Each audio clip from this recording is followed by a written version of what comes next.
राधे राधे साथियों, प्रणाम। आज का हमारा मुख्य विषय है भोजन कितने प्रकार का होता है एवं भोजन को कैसे बनाया जाए, भोजन बनाने की विधि क्या है, भोजन बनाते समय किन किन बातों का हम ध्यान रखें, इस विषय पर आज हम चर्चा करेंगे। सर्वप्रथम मैं एक महाभारत का प्रसंग आपके समक्ष रखता हूं। पितामह भीष्म ने अर्जुन को 4 प्रकार के भोजन के विषय में बताया। पहला जो विषय है, पहला जो प्रकार है भोजन का, वो प्रकार कौन सा है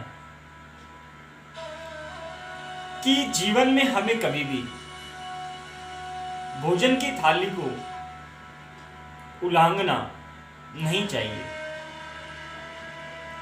अगर आप भोजन की थाली को उल्लंघते हो तो वो जो भोजन है वो नाली में पड़ा हुआ कीचड़ के समान माना जाता है। दूसरा जो प्रकार है, कभी भी भोजन की थाली को ठोकर ना मारे। अगर भोजन की थाली की ठोकर लग जाती है तो वो भोजन विष्ठा के समान हो जाता है। तीसरा जो भोजन है, कभी भी एक थाली में पति पत्नी भोजन ना करें।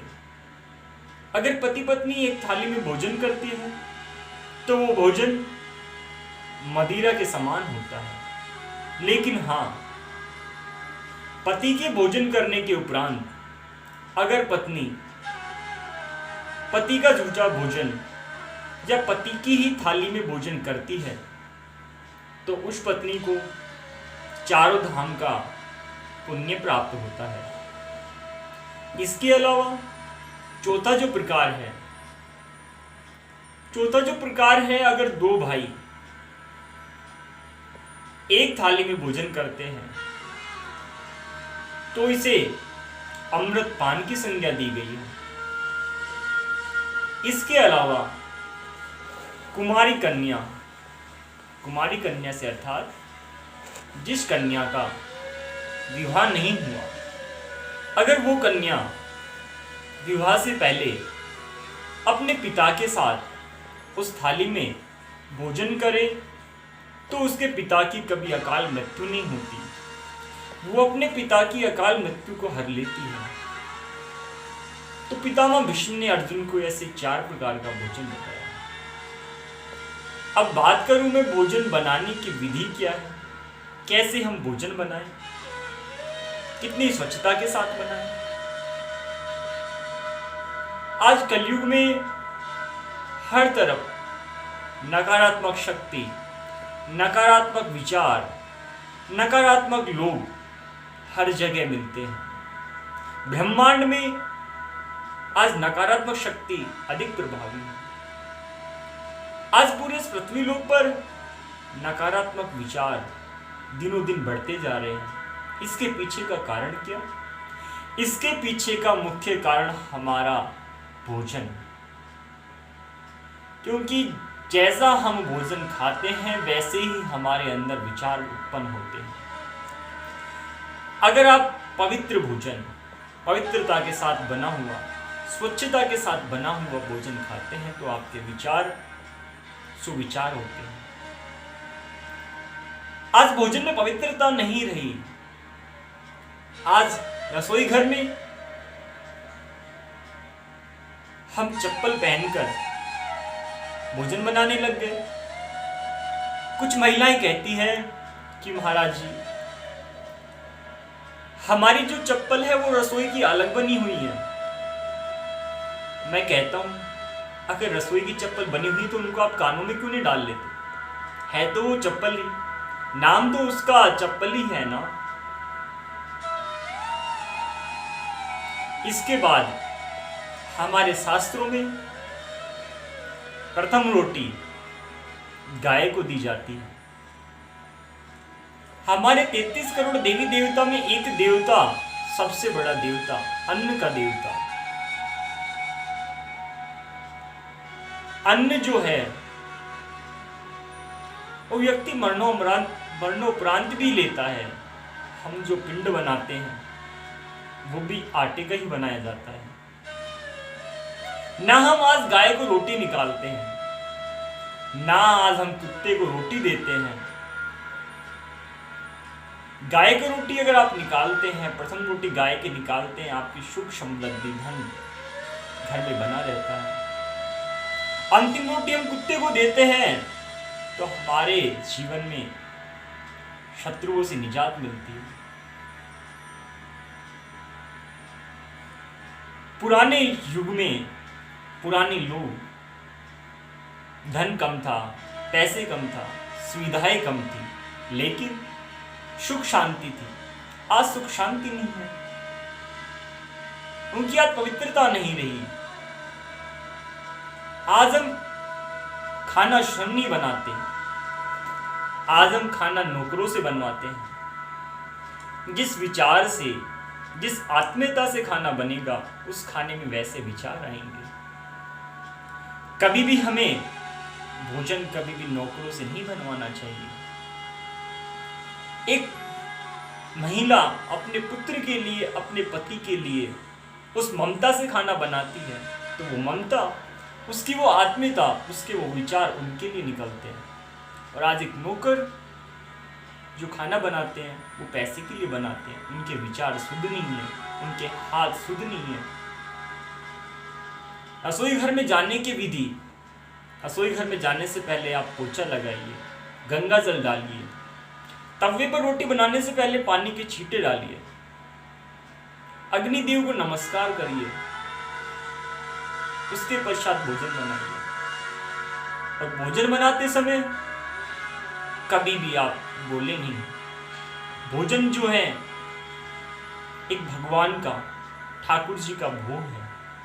हम जब बोलते हैं, हमारे मुख से, हमारे नासिका से, हमारे मुखारविंद से जो लारवा निकलता है, वो कण भोजन में लगते हैं, भोजन में पड़ते हैं, और हम वही भोजन भगवान को भोग लगाते हैं।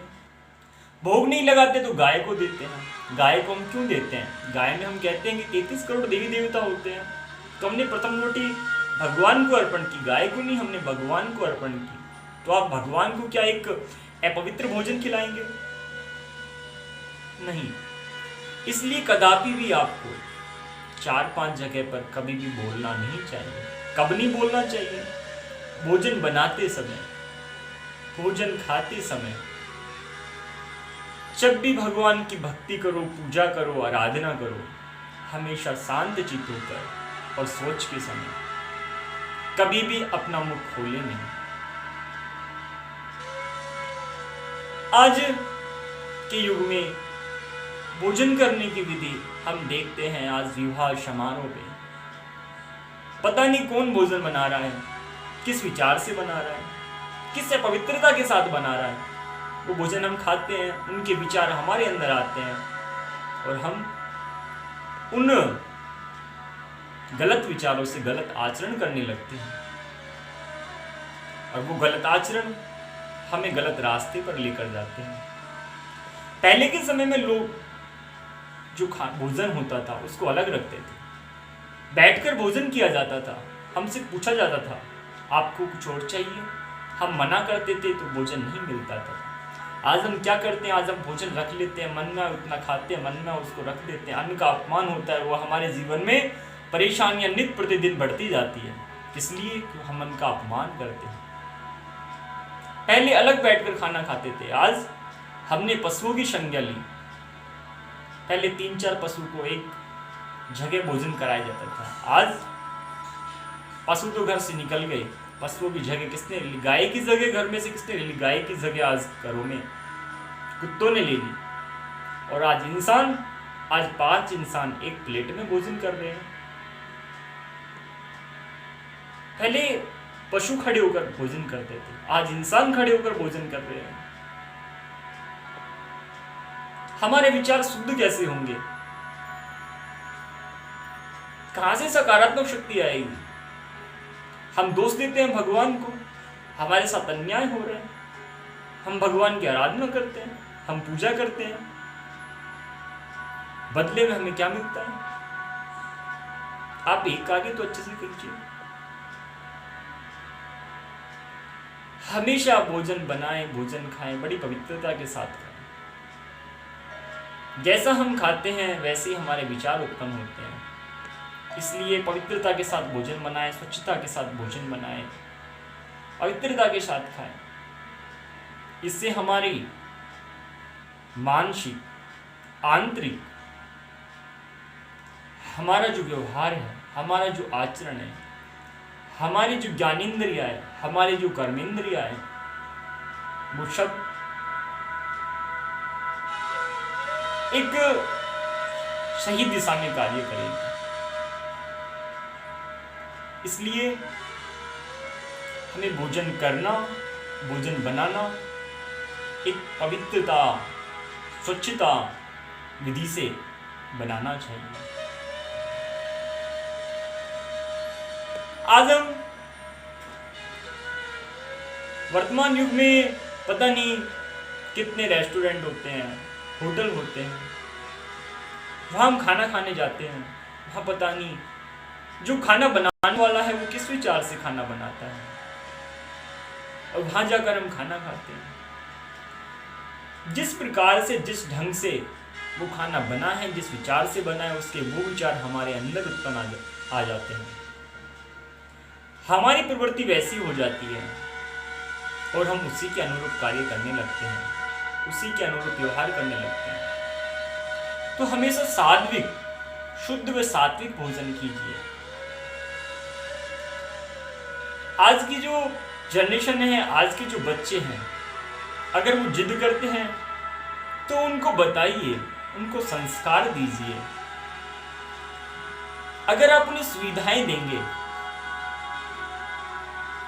तो शायद आगे चलकर वो आपको क्षति पहुंचाए, आपके साथ गलत व्यवहार करे।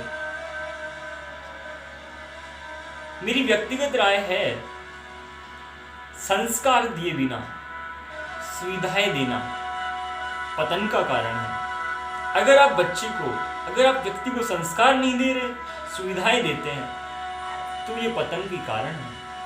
क्योंकि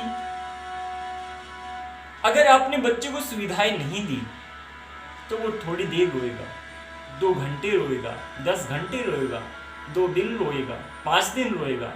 अगर आपने संस्कार नहीं दिए तो वो जिंदगी भर रोएगा। इसलिए अपने बच्चे को संस्कार दीजिए, उनको गुणवान बनाइए, उनको चरित्रवान बनाइए, उनको नीतिवान बनाइए, उनको कर्तव्यवान बनाइए। तो आज का विषय इतना ही, आगे का विषय नेक्स्ट वीडियो में। धन्यवाद, राधे राधे, प्रणाम।